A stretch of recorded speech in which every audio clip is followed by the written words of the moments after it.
to Q&A with S&A. I'm Andrea. And I'm Shane. And today we're joined in the podcast studio by the wonderful Jane Stewart. Jane is the founder of It's the Little Things community, where she brings people together to give their time, energy and empathy and support to those in need. Jane, welcome. Thank you so much. It's so exciting to have you here because our team have spent the entire of last year coming in at various times Absolutely. to support It's the Little Thing. Tell us about what it's all about for you. So It's the Little Things community has grown so much. In the beginning, after COVID, we decided to start making meals. Yep.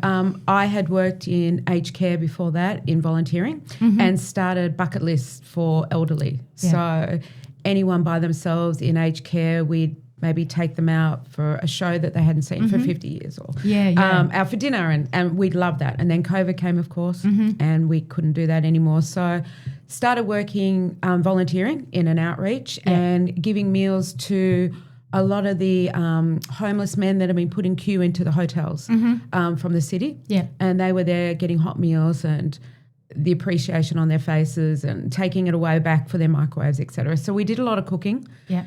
And when we started opening up, a girl that I was working with there, Nia, and I said, I think we should continue doing this. We can really see the benefit of a home-cooked meal. So we started in my kitchen at home with sandwiches first and gave them to a boarding house in Kew, a lot of guys that had just got out of jail and that kind of scenarios. And they actually said to us that it made them feel better in their tummies, like it actually made them feel better. And it reminded them of family. And so we kind of went, okay, we've got to do something here. I had done quite a bit of philanthropic work with my grandma, who we used to read the Herald Sun every day. We'd do the crossword. That was kind of her thing. And on page 3 or page 4, there was always a story about someone that needed something. It was sometimes it'd be a child that needed a new car seat, but financially they just couldn't do it. And my nan was in her 90s and she'd say, let's just send them a check and get them that little thing they need. So it kind of started there because she said, I can't do it, but I can give them money and let's just fix a little problem. So it kind of started all there for me. And so then we started cooking in our kitchen and we started with around 50 meals a week, growing and grew for a year and ended up doing 10,000 meals in the first year in our kitchen. Wow. And started giving out to 4 or 5 different charities around Melbourne. So not just looking in Boroondara, but we actually looked outside Boroondara as well, because even though we're very lucky in Boroondara, there's a lot of things happening everywhere. So we started there, and at the end of the first year, my boys, who were 25 and 23 at the time, said, you have to leave this kitchen because we were using their fridges and it was just getting a lot. It's a lot for the family, isn't it? We just keep growing and we'd bring in a new cabinet or a new box. So we put a message out on Facebook because that was a place to find people. And one of the places in Hawthorne said, we've got a kitchen in our back behind the church. You're more than welcome to use it. There's nothing there, but you can use it. We came there and started, and it's just hitting 5 years in July now. Wow. And we've just hit over 100,000 meals. That's incredible. incredible. And we've got over 100 volunteers. So it's grown so organically, and we love it. But it just kind of grew, and we kept going and kept saying yes. I think there's something to be said about it from the perspective of it's just a really simple idea. Just giving somebody a container with a home-cooked meal in it. It's not, you don't have to be doing anything super fancy. No. I've been into your kitchens, the meals that are cooked and actually really delicious because you get to have a little taste. But what an incredible idea to just be able to cook meals for people and do it in such a big way. You've done it in a big way. For us, it's a home-cooked for us. When we wanted to make meals, our motto has always been, we don't give it unless we'd eat it ourselves. That's just huge for us. Elevate everything we do, flavour. Lots of spices, lots of salt, We make mashed potato and we put butter, milk, salt, everything in it. It's not we're not on a diet. It's not a powdered mix that you throwing into a thing. And if we can't do it, we don't. I mean, we're very lucky. We're in this space as well that we're kind of meals that top up on other meals that are probably given from bigger places. Sure. We get chosen a lot by our recipients because of the flavours, which is great. And we do big varieties. So every time we give out meals, we do 4 or 5 different types that they get to choose because that's a big thing as well. It's not just here's 150 spaghettis and we're done. So, for us, the dignity in that as well for the people receiving. You know. Do they give you feedback as well on? We do. Like it's a funny one because all the outreaches. Well, we've lost 2 only because they've gone smaller and they haven't used it. But no one has said we don't want your meals anymore. So for 5 years. Most of them say we will have as many meals as you can give us, which is amazing. But we do have favourite things that people like the Parmas people just love, and our carbonara, and because it's got all the cream and the fat, and all that kind of thing. There is feedback, but a lot of people we don't want to ask either because a lot of people don't want to be taking these meals. They're there to take them, but they don't really want to be asking for these meals. So, but definitely the outreaches are saying. A lot of the times we're the meals that people say, do you have? And it's a little things box. So we feel like that's, where we have. We do other things as well with It's a Little Things, but the meals, that's our special. That's our special place. And we all love food as well. Everyone that walks in, we've all put on a good 5 kilos since we've started it, and because we're just tasting everything. We've got to make sure it's nice. Good, I think for me, when I was in the kitchen and with the team, there were 10 of us or whatever cooking, and everyone was sort of stationed somewhere doing something different. In that kitchen that day, we cooked a chicken and mushroom creamy pasta. We cooked a meatball with a spicy Asian probably, or the hoisin. There were so many different flavours going on in that kitchen, and the team were like chopping hundreds and hundreds of spring onions and all of that. It's actually, from a team perspective, something that is really quite beautiful to be part of because we don't, society generally doesn't spend a lot of time cooking together anymore. We're sort of rushed and busy, and our team are all obviously in professional services, so they're working longer hours, or the kids are doing after school activities, and so when you get home you're sort of stuffing your own meal. COVID, everyone was we're going to cook, and we love cooking, learning and how to make bread and all of that sort of stuff. And I think for us as well, we've got a bit of a different model that you come in with nothing on the table, just recipes and ingredients, and at the end you've got a full box of meals.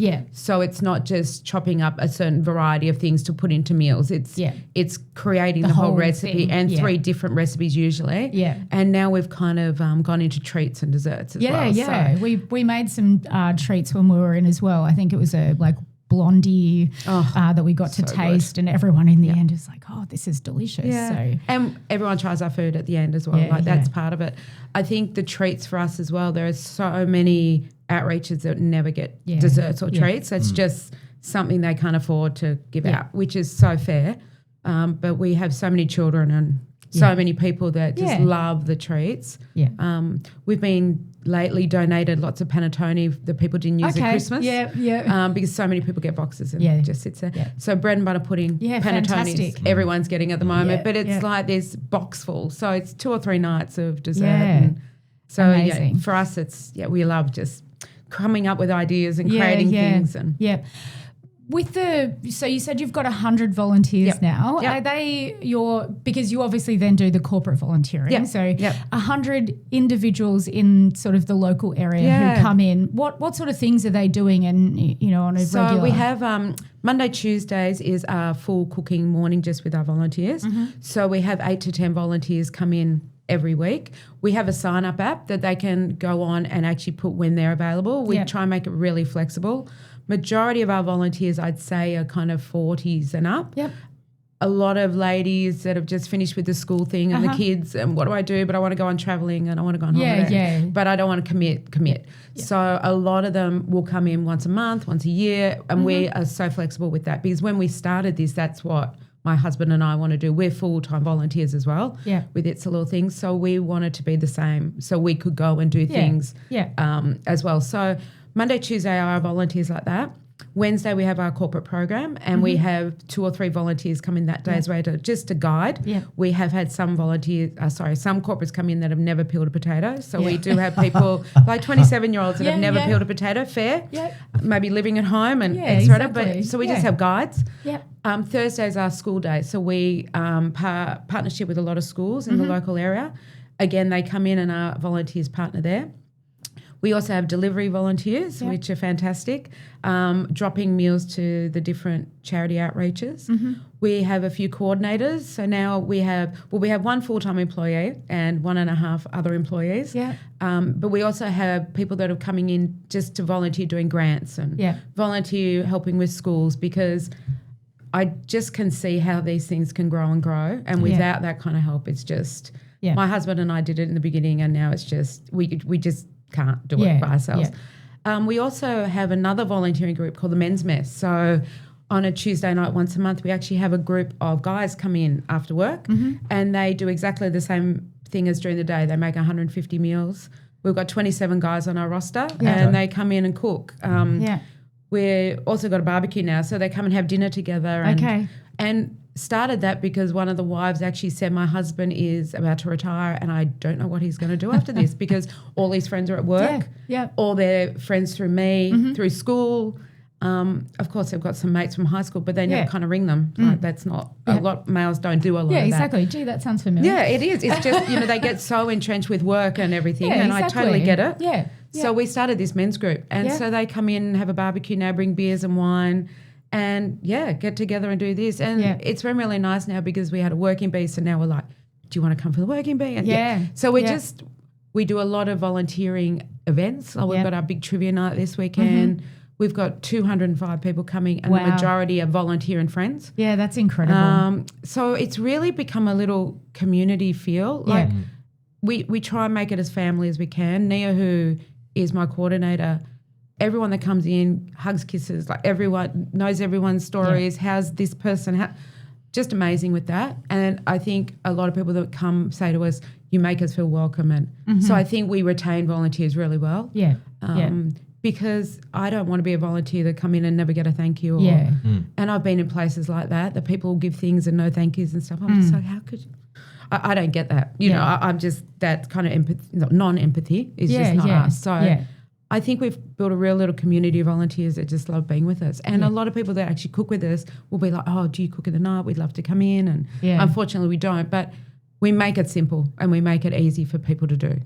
So. I think that's part of it as well, that sometimes people feel a bit overwhelmed with the whole idea of volunteering. Like, if I put my name down to volunteer, am I going to get spammed by this organisation? Are they going to be asking me for more hours than what I can give? Am I going to be able to say no to them if I'm not available? So I love the idea of being able to mark your availability on an app, because it's really quite, like, you can easily just sit on your couch and go, you know what, I'm going to go away for the weekend that weekend, so I just don't want to be on the roster. And I mean, I found like that with quite a few places that I've even volunteered for, and you feel bad if you don't go in. And as a volunteer, it's a really tricky line, because of course we need someone to come in, and we don't want people cancelling every week, but you're not being paid, so we've got you know, you've got to be flexible like that. And there's some places that want, I remember even a couple of years ago, the police checks and this check and injection, COVID, we were just like, no, we're just making it simple, you know, and we only do now volunteering really by referral. So someone will go, my best friend would be so good at this, and we go, well, if you're good at it, then your friends would probably be good at it, because again, we don't really want people coming in that don't have that empathy and that feel about it, because it just kind of... Well, you're creating a community, aren't you? So it's important that the person who's coming in shares the same sort of values. Absolutely. Especially cooking values. We've had one person come in, didn't come back, and we said, oh, and she goes, I didn't like cooking. I went, okay. Yeah, fair. Probably not the right space for you, but we do have other things. That's but, it. But, you've got to... Because it's the girls go hard, like 8:30, well, girls and guys go hard, like 8:30 to 1 o'clock. They're just like bang, bang, bang. It's not a having been in there, you know, you build up a sweat because you only just got the aircon, so you've got a big pot in front of you. It's not like you're talking about, you know, just stirring a little, you know, bechamel. No. You've got a giant pot of for 40 serves of pasta. So and they're amazing. They carry it over to the sink, and we're washing pots that are bigger than them, and but they're all really really enthused and really I think, and keep coming back. And the space that you've got there, obviously part of the church, so maybe we can just talk a little bit about how that came about as well, because finding a commercial sort of kitchen space, it's not an easy thing to do, but how did that all work for you? Actually, it's not even a commercial kitchen. Everything's just normal domestic ovens. So again, put it on Facebook, and Andrew just said, we've got this space, but you have to fit it out. Yeah. Had an oven, just a normal oven. So we just brought in the silver. So we're not connected with the church. We pay rent and everything with the church. They've been very supportive. But we kind of bought the big silver tables in the middle. The first 2 years, we just used that normal oven and did a lot of meals there. And everyone would just watch it like, can I take get that out so we can put the muffins in? And then we got a grant for a bigger oven and now we just cook potatoes and they all go brown and we're all like, oh. Yeah. So and it's funny how, you do things you don't realise how you did it. Had never lived with it before and now you can't live without it kind of thing. Yeah. So then we had the back room, but we shared it with the church. So every night we'd have to clean the back room. And so now 2 years ago they gave us that space to rent. So now we've put some carpet in and Bunnings came in and painted it for us and we put shelves up and then we took the other back room and put freezers in it. Then they said, would you like the back of the stage? So now we've created a big storage area there because we had a storage room just down the road at one of the places and we had to drive off Star to get our pasta and everything. We seem to be taking over the church a little bit. Just got the backyard space and had a makeover. So now we've stopping our group to have morning tea and all sit out the back with a cup of tea. Which is really nice too because they all sit there and go about the meals or what their families are doing. And even the corporates. We've had corporate teams that have come in and never met each other because of COVID and or working all different areas. Different spaces, So they're like, oh, you're the person I've emailed for the last 5 years. It's really lovely in that way. So putting them in a space together and sharing bread. So that's exactly. It's exactly what, society was based around, hundreds of years ago where people, that was, communities came around. You're in the food. cave. You all cooked in one, the bread all came out of the same communal oven, all of that sort of stuff. So. And we're very big with our volunteers as well, showing where it goes. So if we get any feedback from the outreaches, we actually take the photo and send it to our group chats. Like we've got WhatsApp chats with all our volunteers. And because we're very big into the 360 as well. Like a lot of things I've done in the past, giving money, etc., it just goes and into the coffers and you're not quite sure. But we're very big, like you guys did an amazing drive for us with the homeless packs and we take it to the outreaches and show you that it's on a table ready to go out to someone. Because, that really, I think, matters as well. The outreaches want to say thank you as well. It's not always the people that have received it again. Of course. But the people that run the outreaches. We go out once a month and cook at an outreach in St Kilda in Carlisle Street. And that's a full drop-in day mental health session. And we take a group of our volunteers and they actually do international cooking once a month. So the people there just love it. So we get photos of their faces and our volunteers are with them and they've all become friends. And so that real, showing everything where it goes is huge for us. And where do you source all the ingredients from? So we are very lucky just in the last 2 years, or year actually, we have a meat place that gives us our proteins, which huge because before that we just had to do a lot of pastas and tunas and everything. We buy everything. So we are very more into trying to go into philanthropic and corporates and donations and trivia nights and grants to get our money because we want really good ingredients. It can be tricky when you get them from big places. They only have things that they can give. So you might get 3 boxes of artichokes, so that is what you're using for that week. We wanted to go from the different angle that we have a recipe, this is what we want to cook, we'll go buy the ingredients. But amazingly now, and corporates and schools, we do a lot of food drives with. So we've actually this year just gone, oh my gosh, our pasta is running out. So we will email a corporate and say, would you mind, or just donating 1 bag of pasta. And people are happy when they're shopping to buy a bag of pasta. It's simple, it's easy, it's cheap. So then we can restock our shelves. We buy all our fresh produce because we love being able to go out and go, oh, those red peppers look really nice. We can now make stuffed red peppers. Again, flavour, quality of the box comes from all that ingredients. I think there's no point otherwise for us. Like you said, with a box of artichokes or a couple of boxes of artichokes because they haven't been able to sell them that week or whatever. Not much use to. No. What are you going to do with fresh artichokes? Like it's really hard, ingredient to cook with. So that's just it's a tricky space as well because I remember when we first started, one of my friends made a pot of lentil soup and she loved it and her family loved it. Yeah. And we gave it to a boarding house and the guys there just said, what is this? Because it's actually quite, not modern, but for quite a lot of Aussie guys in their 60s, lentil soup's probably not on the recipes. No.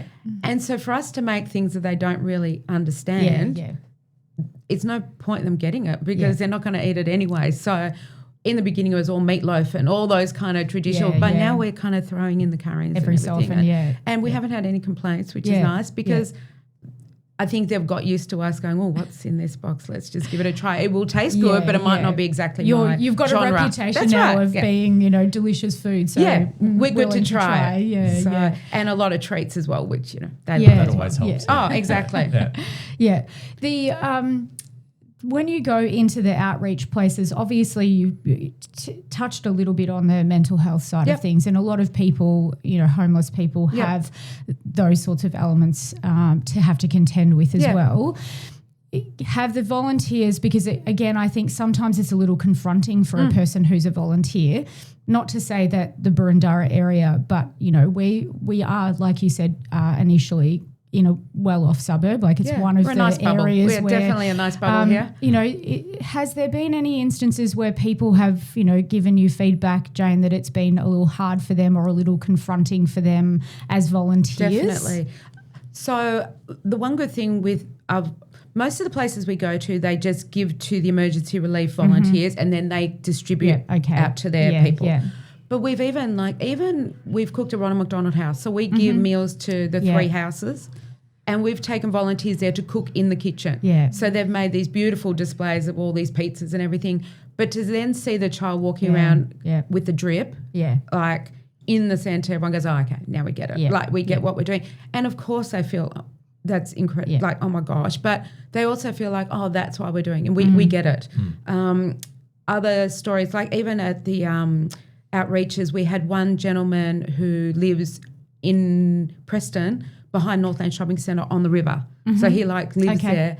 And the volunteers have seen the photos of him, but then we helped him with fishing rods and all this kind of thing. So I think they see it and we're more than happy for them to meet it, but we never put them in the position that they have to. But most of the ones that do go, they want to have that little glimpse because it makes them that bit more empathetic. And there's always someone there in a management role that, if something happened, but most of these people, nothing like that does happen. They're grateful people that are just some of them are working 2 jobs and just can't make ends meet. I mean, there are definitely, some people that are drug affected but usually when you're giving them food and doing things like that, they're not wanting to be aggressive, etc. towards you. So it's actually probably a nice learning curve for a lot of our volunteers as well. We take schools out to meet. We've taken them to Park Towers in South Melbourne, a housing commission we give them to. And them walking around there just going, well, where is this place? Coming from Glenferrie Road, they're just like, where are we? But for them to see it, that it's actually a bus ride away is really good for their little souls. And that's why we do it with the schools as well. But, I think we have to learn that it is right. I mean, there are so many boarding houses in Burundara where people are living. People wouldn't have a clue. No, exactly. But these people, and most of them I've found, like I have no qualifications in this area, but most of them have come from some kind of trauma in their younger years, and where they're at the moment is not where they thought. So with what you do, you're providing to people who are struggling and need support. With the economy, cost of living and everything, you're probably a good barometer for what's going on in the community. How do you see it? Is it more demand? Is that just you're replacing other people who've been doing this service, or is it just more people are needing what you do because of their situation and that getting worse for people? Oh, definitely getting worse. When we started, I know at a place in Banyule, 30% more people now are coming there, probably in the last year, and their funding's been cut by 30%. More people they're seeing are literally 2 jobs, mum and dad, 2 jobs, deciding on electricity bills or food. That's their kind of choice now. Or schools. I mean, the amount, even to go to the public schools now, the calculators are $300 that they're asking for.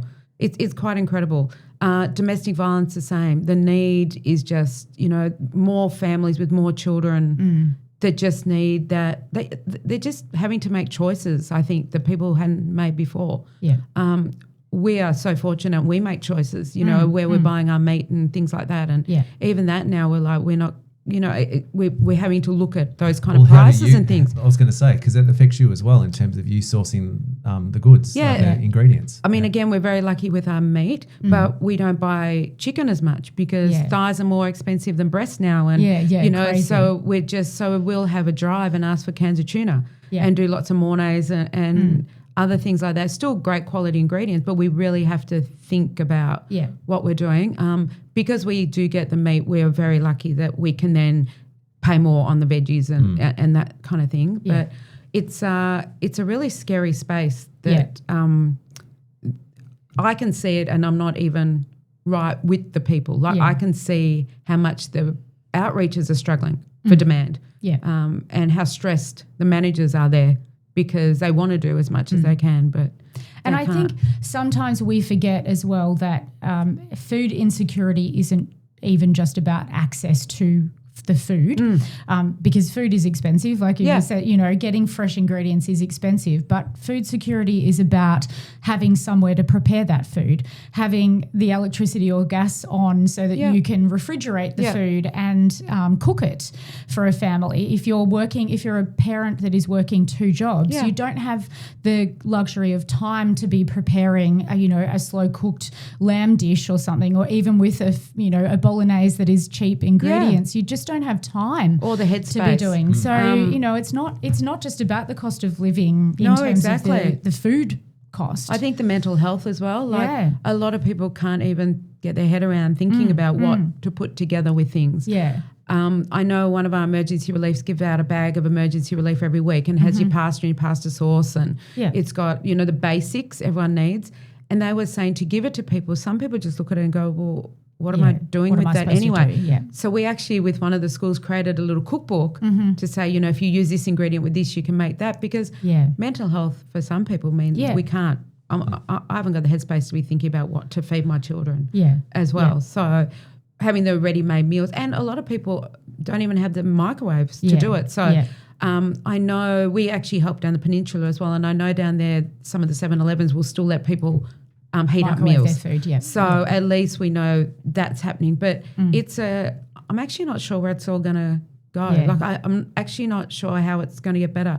I know Food Bank, we've always been able to get produce from, and unfortunately they're not getting the produce. We had a meeting the other week, and they said with AI now, the people that are procuring things for the supermarkets know exactly how much to buy. Yeah. So they're not going, oh, we'll try this no wastage. orange milk and chocolate milk and strawberry milk and banana milk. Yeah. And then they don't sell it and we get it. There's none of that anymore. Yeah. So they know. So we're looking at Food Bank going, there's nothing here for us to use anymore. Yeah. And I'm not quite sure how the outreaches are coping with toiletries and when they used to be able to go on Food Bank and get all the excess. Yeah. And that's just really stopped since COVID. Yeah, interesting, because I think there was an article a couple of months ago about the French government implemented a rule where supermarkets had to donate all of their excess and overrun and out of date and stuff to charities in order to pass them on. And it seems a little strange and a bit like government overreach telling a private business that they have to donate. But what happens to the stuff? But as you said, it's not necessarily that they're dumping things that they just don't order as much because it's easier for them to work out their procurement situations. So know exactly, I think now, how many seeds to put in the thing. So I don't think the waste is there like it was. In the beginning, we used to get our proteins from Food Bank, and I remember it was 50 cents a kilo of mince, and we were like, oh my God, this is the best ever. Yeah. They've not had protein for 4 years. Interesting. So what would be your biggest challenge then? Because there's obviously the demand. Can you keep getting bigger? Is there a ceiling? Yeah, I think where we're at the moment is definitely our ceiling for food. Yeah. 800 meals a week is a lot. Yeah. And to keep the quality, I know 150 meals for a day, the more you do, the more everyone's like, just put it in a box. Let's just, but we garnish our meals and, we actually want to make them look nice as well. So there's just I mean, even our pot size, we couldn't get bigger. So, so our ceiling there is there. We also do acts of kindness. It's a little thing. So I think growing and going forward, we want to grow our acts of kindness. We'd also love one day, and this is just one of those pipe dreams, I probably shouldn't even be saying it here, but I'd love to have like a little van that goes out and feeds people. It's a Little Things food, a little purple people feeder kind of thing, and be able to go to an outreach, park out the front like the soup vans used to, but actually have full meals. So you'd have souvlakis or Greek or, anything like that was our quality food, and our volunteers would be in our little van. And, so that's the only way we'd probably grow. But again, we want to stay in that nice space that we can do what we like to do, and we don't have these people above us going, you need to make this many meals. And we just want to stay in this space because, it's all about quality for us as well. That's it can get too big in any situation. I mean, that is not just for what you guys are doing, but in general business, you can get to a point where it just becomes overwhelming and you can't do the grassroots thing that you were intending to do and in saying to that, begin with. In 5 years, please, I might, who knows where we'll be at. But at this moment, it definitely wouldn't be more meals out of our kitchen than we're at the moment.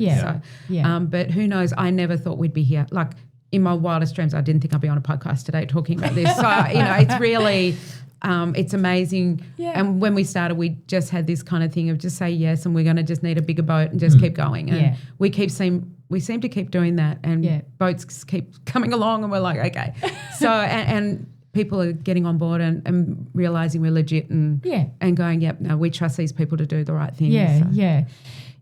There's a lot that you do for others, Jane, and I'm going to, you don't need to answer the question either. How do you look after yourself when you're doing, 37 and a half, probably more than that, 50 hours a week of looking after other people? What do you do to help yourself? Look, I am busy, but I'm very lucky. My team is incredible. My husband as well does, everything. We probably talk about it too much at home, but that's what happens with, couples that do this. I'm very lucky as well. My children are grown. I don't have a big house that I need to clean. I don't have that. So when I get home, I can actually just write, I'm watching maths or 90 Day Fiancé, and we're good, which sounds terrible, but it's that downtime that I don't have to think about it if I don't want. We also don't have that commitment from outreaches that you have to deliver a meal this week. They know it's coming, but I know there are other meals out there that can go to people. We have school holidays off to make sure we all don't get burnt out. So we can kind of do as little or as much as, and because we're not paid as well, Grant and I can go, we're going on holiday for a week if we need to. We don't want to because we love being part of doing all the team thing, but we can do that. So I'm very lucky, and I don't have a big commitment outside of things anymore. There's no way if my boys were at school, that would have just been too much. But I'm very lucky I'm in the space that I can do it, and I'm healthy, and I can and do it while I can, and because you don't know what's next. Exactly. I just why not do it now? And see what happens, see what we can grow into. Excellent. It's fun.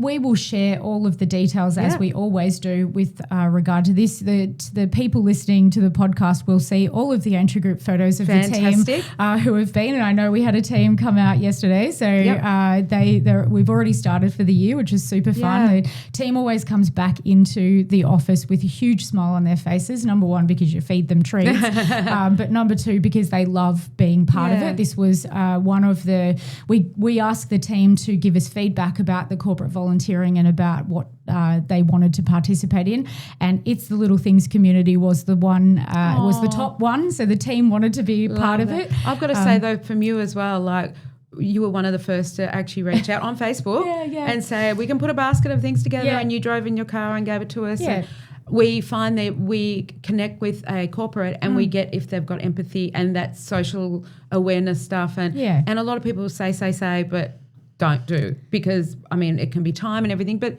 I think it's inbred in the leaders and management and everything.